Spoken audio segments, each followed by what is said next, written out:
Welcome to Elephant Island, a remote, uninhabited island with icy peaks and harsh weather, a symbol of human endurance and the unyielding spirit of exploration. Join us on our scenic cruise, a more relaxed way to take in the sights.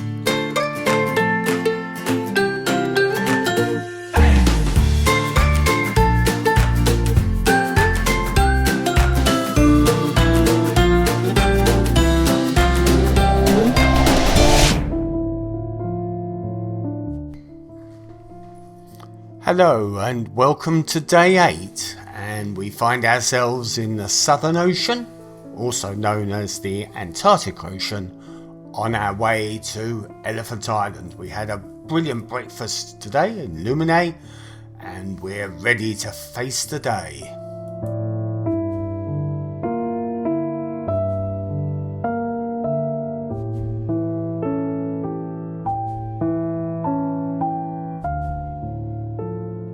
Hi everyone, we're on our way to Elephant Bay, where we're going to see lots of lovely scenery and icebergs and goodness knows what. And we're just coming up to a huge iceberg on the right, and there's one on the left, and we're going to sail through the middle of them. So that'd be something to see. I think Steve's probably on deck at the front. I'm on the balcony here and I shall get the side views. That is enormous, absolutely enormous one. There's one on the other side, so I hope Steve's at the front filming it. It's just like one block of snow. You have to ask yourself, where has it come from? It's amazing. Evidently we're sailing through 2 of them. That's a beautiful one. You can see how the water and the winds and the weather have made sort of, I don't know, like tunnels out of the side of the ice. And it's so beautiful. I don't know if the camera will pick it up, but it's so beautiful. Different kinds of blues and turquoises. It's just absolutely stunning. You know, you want to go there and climb up it and run across the top, but that would be a little bit dangerous, I think. It's absolutely amazing. I can see these sort of tunnels. It's obviously the wind and the weather has made these, and it's just, I mean, you don't know how old it is, and it's just on its own here, you know, like, what is it doing there? I tell you, if you ever get the chance in your lives to come to Antarctica, don't hesitate, just do it, because it's absolutely fabulous. I'm on the lookout for whales the whole time. The trouble is, you see the spray and you think, right, that's a whale, and then they dive down again, and then because the ship keeps moving, and by the time they come up again, you're quite a way away. So it's really pot luck if you actually get one at the right time, if you just happen to be filming. And one pops, that'd be great if one just popped up now. That would be great. Any whales? Any whales? No. So I wonder, because we're on the back of the ship here, whether I'll see the other one on the other side. Let's have a look. Because we're on the corner, so we might in a minute, because he said we were going to sail through the middle of them. So we'll see what it's going to be like on the other side in a minute. And what I need now is a whale to dive up and dive in right in front of that iceberg. That would be great. Great bit of footage. But probably not. There's another one behind it, if you can see that. I never know if this camera's going to pick it up. Steve's got the better camera. They're so flat on top, some of them. Some of them are really jagged and sort of diamonds and that sticking up, and others are dead flat on top like that. So, you know, it must have broken off from something or somewhere. I'm not an expert in these things, so I don't know. I just think they're beautiful. I don't think it's as cold today, and the sun's trying to get through. We're on our way to Elephant Island. I think it was named Elephant Island because of the elephant seals. I'm hoping we'll see some wildlife there. And the sun will shine and it will be perfect conditions. Yesterday was a bit misty, but we still had a great time and we still saw a lot. But I just hadn't appreciated the mountains around, because evidently it was part of the Andes, and then this platonic plate split them off. I just had not appreciated the mountains and the size of the mountains. They were huge. Looking forward to Elephant Island. I think we'll get some good footage there. So that one's going, and I still can't see the one on the right. I'm going to investigate. And here's the one on the right, which is also magnificent. That's like light blue in colour. It's beautiful. It's kind of smooth, and then again flat on the top. So there's that one, and then we've gone through that one. It may not look very big maybe on the camera, I don't know, but we've just gone through two enormous, through the middle of them, icebergs. That one over there is even bigger, I think, even bigger than the other one. I tell you, if you're a photographer, this is a dream here. Steve's having the time of his life. Good choice of room for this this cruise. Right on the corner here, because you've got a huge balcony, and I can see the back and the sides, and I can see everywhere. Not the front, obviously. Where do they come from? I missed yesterday a small iceberg with a seal sitting on it. I was most upset I missed that. It's just a case of being, you just happen to be in the right place at the right time, really. Amazing, amazing. Right, I'm going to go whale watching now. Catch you later.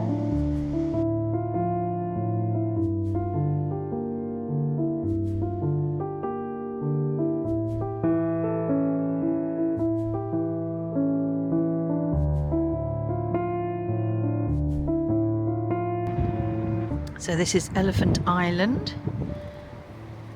This is where Shackleton and his men got stranded and had to row.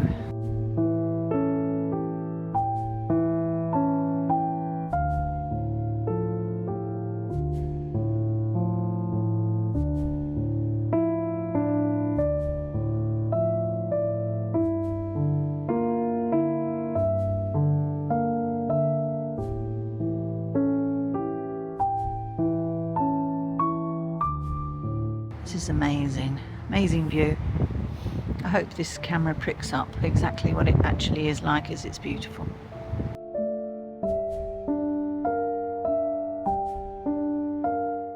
Wow, wow, wow.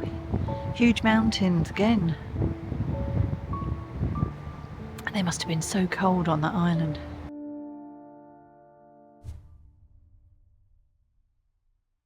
Love the way the sun is shining on the mountain there, it's beautiful.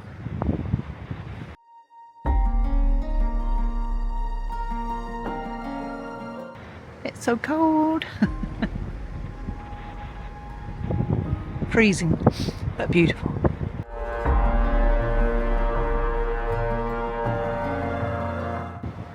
Wow, wow, wow.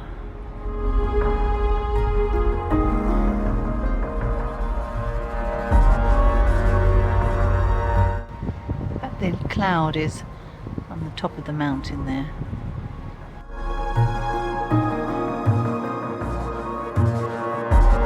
So you can't see the top. Oh, but this bit here with the sun is beautiful.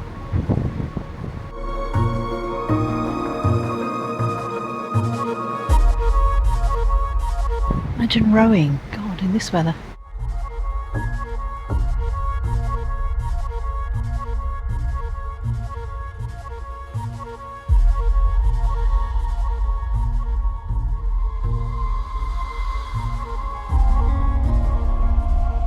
Piece of iceberg there. So lovely and blue inside, turquoise.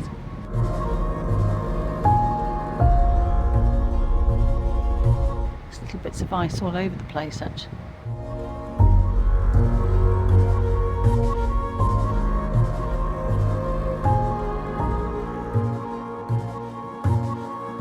Look at that.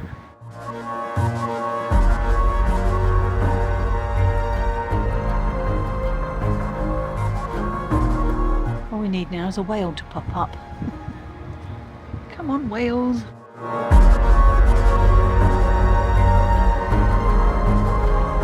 keep thinking if I say that, one will just pop up, breach and go down again.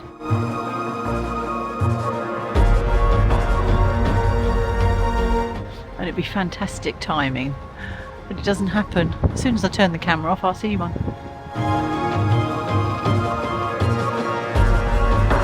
This is focusing on my face. It's not a I don't think it's as cold today, and the weather's clearer. I'm going to go and get my hat actually, it's freezing.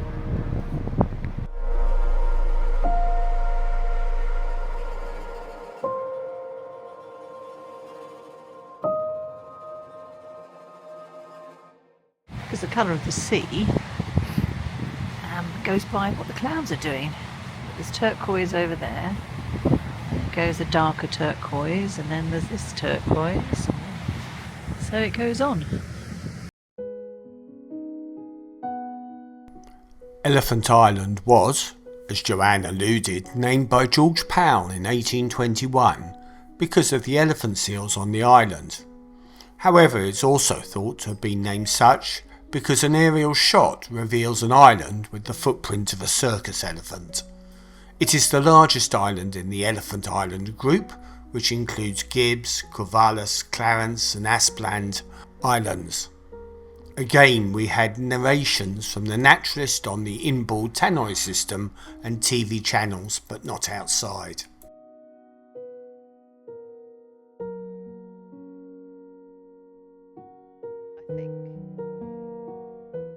It's going to come up again.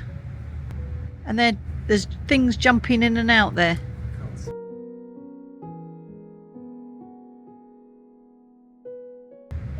There.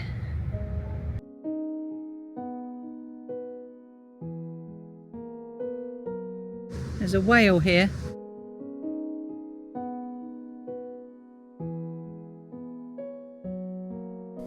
At one of the enrichment talks that we discussed in our previous vlog, there was focus on the Antarctica explorers, and as one would expect, a fair section of that talk was on Ernest Shackleton.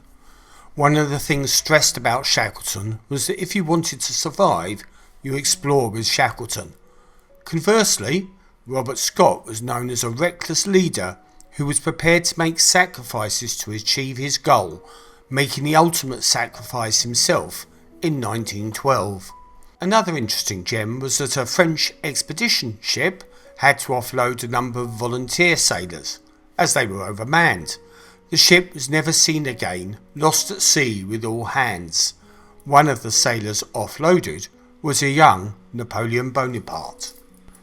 We really enjoyed these enrichment talks, as they gave us insights and facts that we otherwise would not have known.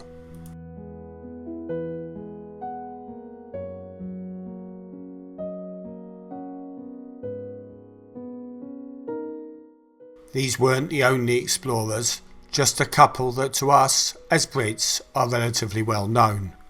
There were explorers from numerous nations involved in uncovering Antarctica. They included Roald Amundsen, who won the race to the South Pole. Collectively, these explorers pushed the boundaries of Antarctica understanding and human endurance, and they continue to do so today.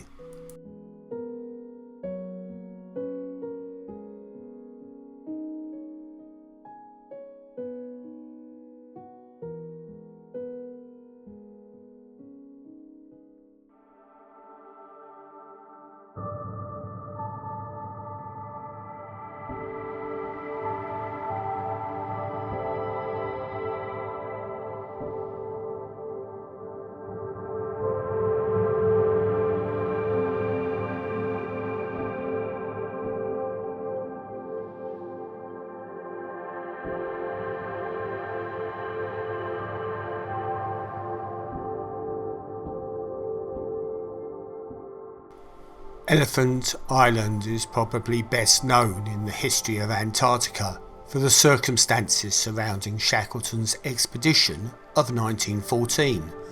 This was the first time that a ship had been privately financed by donations and insured to make the journey into Antarctica.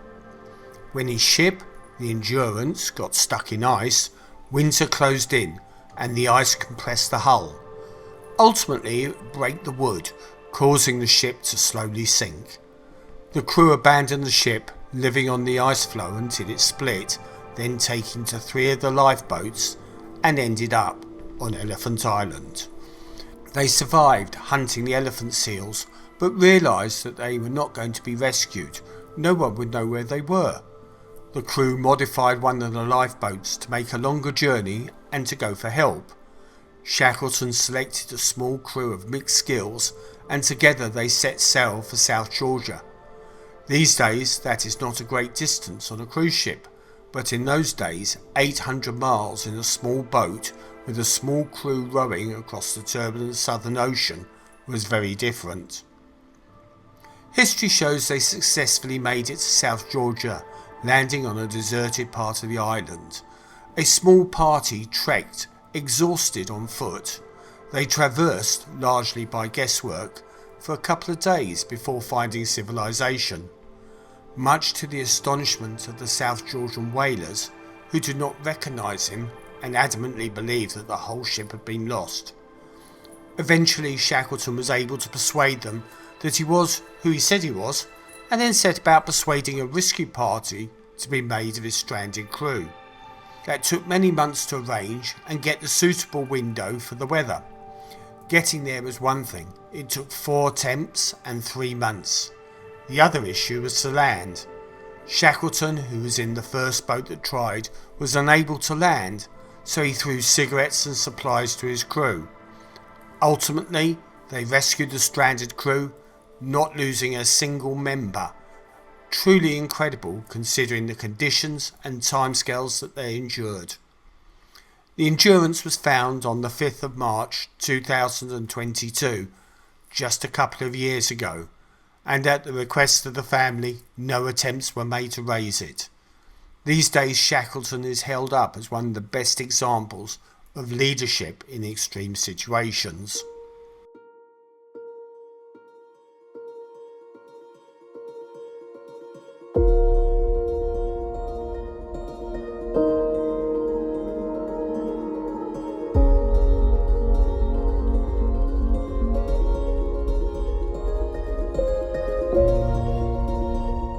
Shackleton took on his 1907 expedition 25 cases of whiskey to bolster the team's spirits, as you do. In 2007, 3 cases were discovered frozen in the ice under his base camp at Cape Royds. The cases were taken to New Zealand, where they were delicately thawed out. World-renowned master blender Richard Patterson carried out a painstaking analysis to recreate this antique whisky. Shackleton Whisky, a blended malt, was created based upon that analysis. Our daughter bought me a bottle for my birthday, and it is absolutely gorgeous, but unfortunately goes quite quickly. The most notable site on the island is Point Wild, where Shackleton's crew camped for over 3 months. A monument now stands there to commemorate their survival. You can still find remnants of Shackleton's expedition, such as makeshift shelters and survival gear. These are all being preserved by the cold climate and provides a tangible link to those heroic explorations and explorers.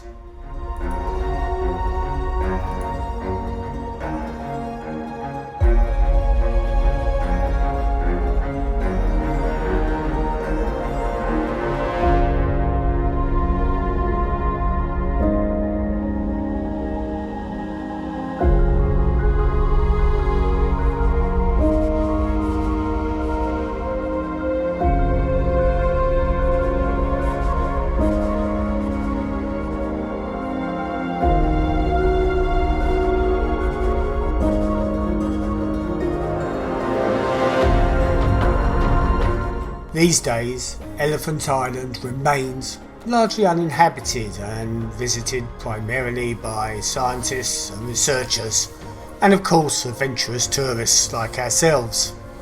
Its harsh environment supports limited vegetation and wildlife, with the island's fauna mainly consisting of seals, penguins and seabirds.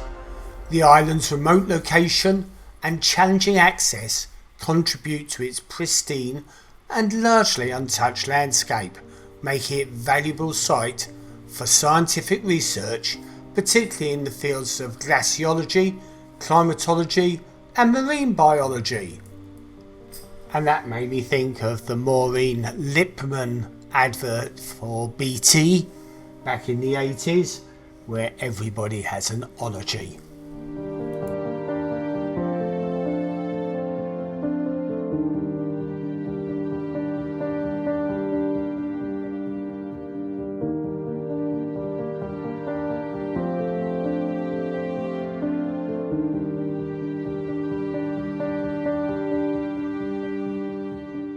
This island is also home to some very unique geological formations, including rare metamorphic rocks that provide great insights into the region's geological history and the processes that shaped Antarctica.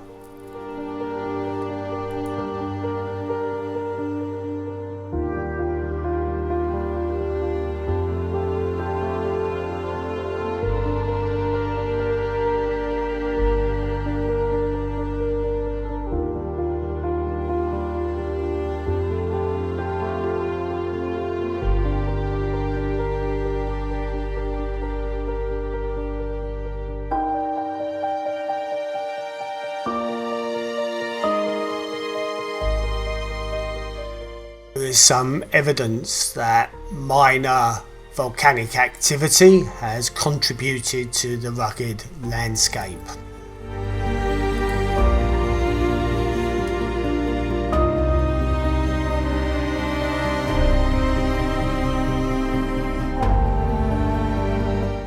From Elephant Island we would start our cruise back to civilization, the next stop being the Falkland Islands. We didn't know it at this stage, but the weather around the Falklands had significantly deteriorated and we now had very rough seas. We would not be able to tender to the island and go on shore. For both of us this was a major disappointment. It was very much part of our youth, one highlight we particularly wanted to experience. The issue was that the tender is a long tender and the cruise ship needed to be confident that they could safely take passengers there and back. So 3-metre high waves put paid to our Falklands visit. The resident naturalist told us that on one occasion where another cruise line had successfully landed its passengers on the Falklands, they found that they were unable to tend back. You now had 2,000 passengers stranded overnight on the Falklands, where there is neither space or facilities to put them up. A disturbing thought. Braving the cold, we stayed on the balcony until the ship eventually left Elephant Island. After all, we're unlikely ever to come back here again, and it's such a magical, mystical place. Captain Michael made a decision to navigate to Puerto Madryn, trading us an extra night. This gave us the opportunity to spend 2 days rather than the 1 day that was originally planned, which will be our up and coming next vlog. These things happen. We can't do a lot about the weather. It was upsetting, but Celebrity made the best of what they had. So with that thought, let's get ourselves down to Lumine and we will enjoy our evening meal as usual. Spring roll with chipotle coleslaw and barbecue sauce. I'm going to try it. Oh gosh, it's quite, yeah.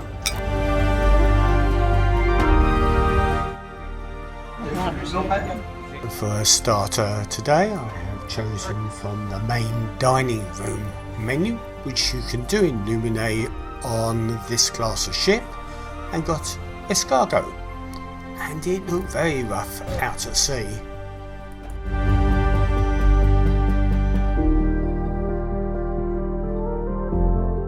My favourite. Hollandaise sauce, salmon, mashed potato and veg. Looks nice.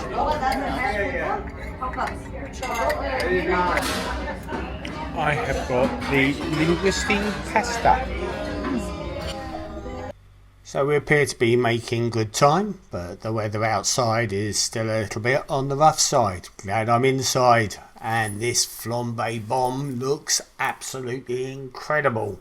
Like the panache on the service, it really makes it. So, and this wasn't even a formal night, I don't think, so really, really nice. Absolutely delicious. Joanne opted for the healthy version. I think it's meringue and some kind of strawberry sorbet, and I don't know what that is. I've forgotten. I forgot what it's called. I'm going to eat it. So.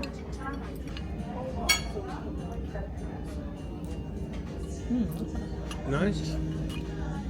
Yeah.